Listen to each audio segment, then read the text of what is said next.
올해 대학 수학능력 시험의 출제 경향과 난이도를 가늠해 볼 수 있는 첫 모의평가가 어제 치러졌습니다.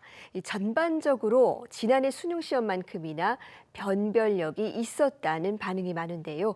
EBS 뉴스는 오늘부터 6월 모의평가를 바탕으로 공부 방향을 어떻게 잡아야 할지 구체적으로 살펴보는 연속 보도를 마련했습니다. 오늘은 이번 모의평가에서 특히 까다로웠다는 반응이 많았던 영어 영역 짚어봅니다. 먼저 영상부터 보고 오겠습니다.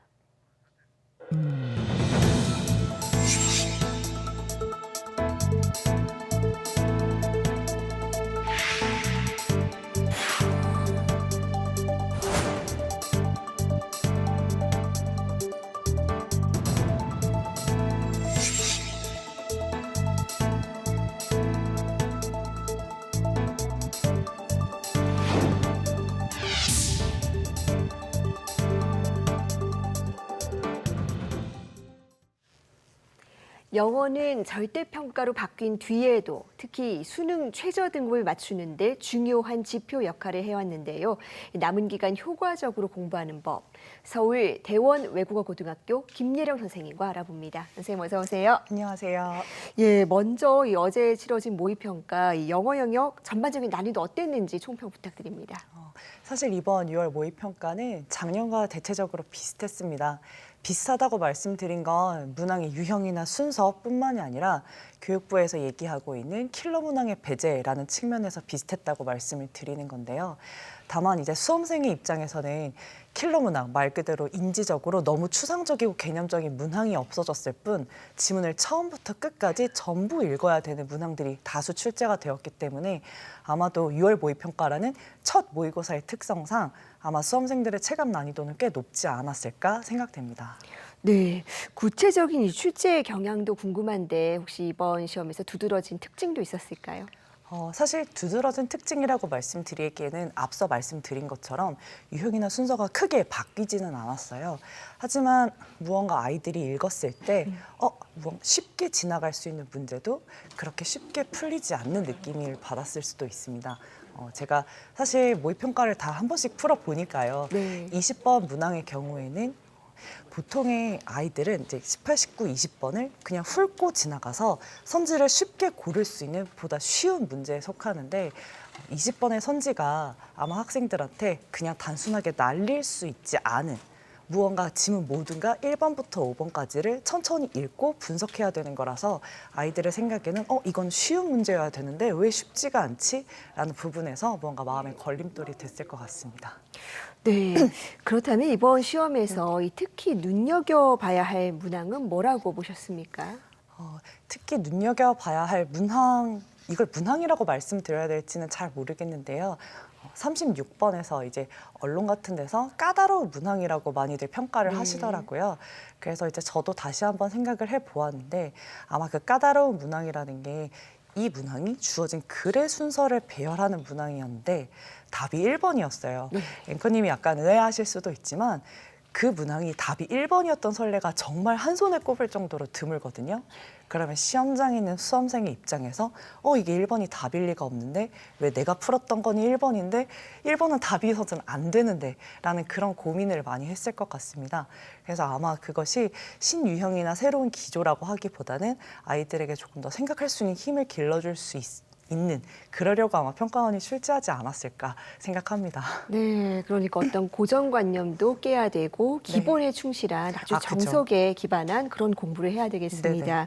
자, 영어는 이 어휘와 어법, 독해 그리고 듣기로 문제가 구성되어 있습니다. 하나씩 살펴볼 텐데요. 먼저 어휘어법 어떻게 대비해야 될까요? 사실 이 학습 전략이라는 게 굉장히 추상적이어서 제가 이것이 정답이다라고 말씀드릴 수는 없는데 제가 일단 현장에 있는 교사다 보니 말씀을 드리자면 어휘를 단어장을 하나 놓고 다른 영어 책으로 공부하면서 또다시 단어를 외우는 건 어쩌면 부담일 수 있어요. 160일이 남았는데 그 기간을 아이들이 길다고 생각하지만은 않거든요.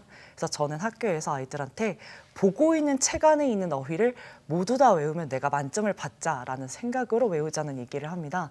그래서 그 안에 모의고사에 정말 많은 단어들이 담겨 있거든요. 그래서 그거를 복습하는 차원에서 꾸준히 매일 봐주기를 바라고 있습니다. 네, 그러니까 단어장을 뭐 따로 구비해가지고 네. 일부러 외우기보다는 그럴 가능성이 만약에 뭔가 여지가 있다면 네. 그렇게 하면 너무 좋죠. 네, 알겠습니다. 독해도 까다로운 문제 유형으로 꼽힙니다. 네. 특히 지문 길어지면 참 어렵잖아요. 그쵸. 어떻게 대비해야 될까요? 앞에서 앵커님이 말씀하셨듯이 이번 영어 시험을 보면서 전공법이 필요하다고 저도 생각했고 학생들도 그렇게 느꼈으면 좋겠습니다. 지문을 읽고 풀고 나서 그다음에 저랑 같이 수업을 들었을 때 아이들이 그냥 맞았으면 아, 내가 알고 있구나라고 착각을 하지만 진짜 그건 말 그대로 착각이거든요. 그래서 본인이 진짜 그 시간을 따로 떼어 놓아서 자기가 지문을 읽고 아, 지문의 소재가 무엇인지 각각의 문장이 글 안에 구조에서 역할을 맡고 있는 게 어떤 것인지 뭐 도입, 설명, 예시 이런 것들이 있으니까요.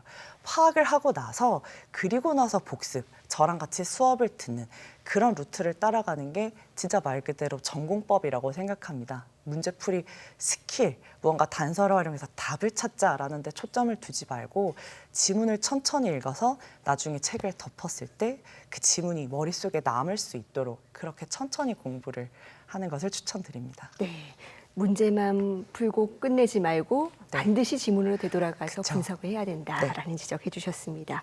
자, 그리고 이 영어에만 있는 아주 특별한 네. 문제입니다. 이 듣기 평가.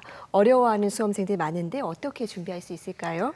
사실 이 질문이 제일 어렵습니다. 저는 네. 늘 듣기 평가라는 건 결국 얼만큼 훈련이 되어 있는가를 평가하는 거고 사실 수능에서 요구하는 건 정말 대학에서 이 정도의 원어민이 말하는 듣기를 들었을 때 너가 이해할 수 있니? 라는 걸 측정하는 것이기 때문에 듣기에서 난이도가 크게 변별력 있게 좌우하지는 않습니다. 그래서 듣기는 제가 사실 많이 들어보라고 듣고 나서 단어가 안 들리는 친구들은 받아쓰기 교재가 있거든요. 빈칸을 채우는 그런 교재를 활용하라고 말하는 것이 아마 가장 좋은 학습 전략이 아닐까 싶습니다. 네, 수능 시험이 이제 뭐 얼마 남지 않은 상황에서 학생들이 가장 효율적으로 공부할 수 있는 방법은 아무래도 EBS, 이 연계 교재 네. 자세히 들여다봐야 할 텐데 이번에도 연계율이 50% 정도 됐습니다. 하지만 이 연계 체감도를 높이겠다라고 한 뒤에 이 교재의 중요성이 커지고 있는데 어떻게 하면 효과적으로 활용해서 공부할 수 있을까요?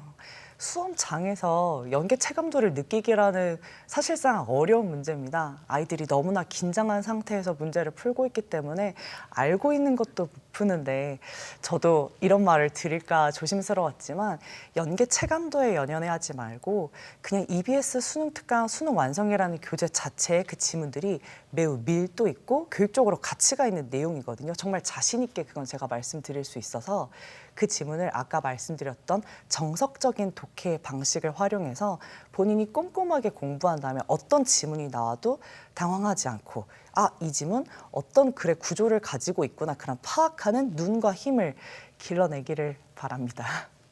네, 절대 평가고 킬러 문항도 없었지만 결코 만만한 시험은 아니었습니다. 나의 약점과 객관적인 위치를 확인해서 이 수험생들 남은 기간 잘 준비하면 좋겠습니다. 선생님 오늘 말씀 고맙습니다. 감사합니다.